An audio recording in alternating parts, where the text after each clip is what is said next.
So I actually have two things I want to ask you about. The first is I'm sort of asking everybody about what they think the future of publishing is going to be like. Things seem to be changing very quickly. Do you have any thoughts on that?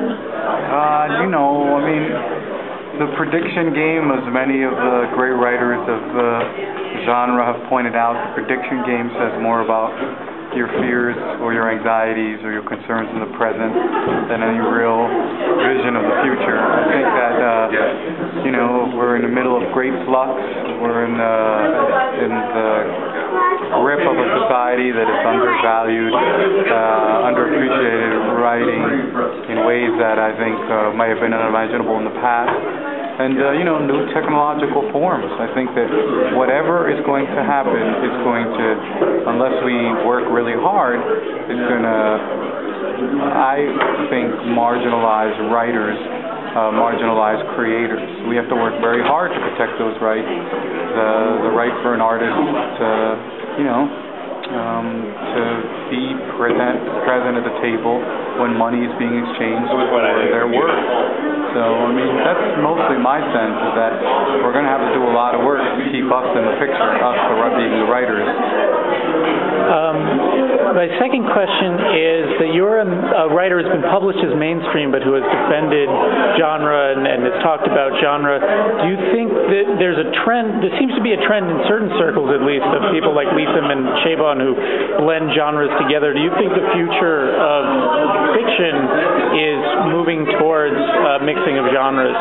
Well, one has to understand that the mixing of genre has been going on for a long time. On the genre side, borrowing techniques from mainstream writers.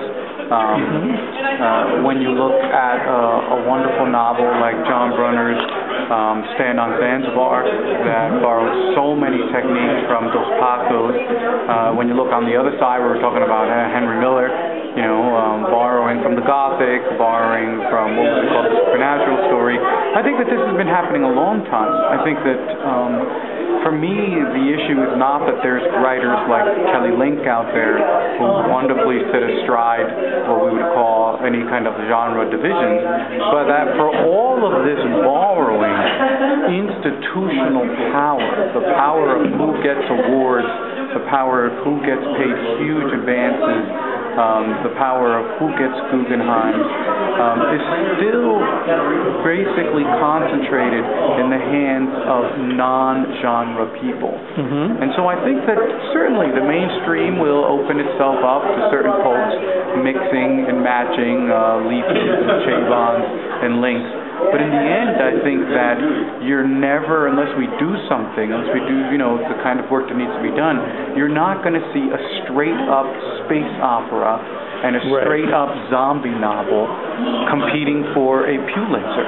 Right. And I think that that's my dream. My dream is not that we see this mixing. My dream is that the genres, in whatever form they take, are valued for what they are, not for how they exist and reside inside of mainstream literature.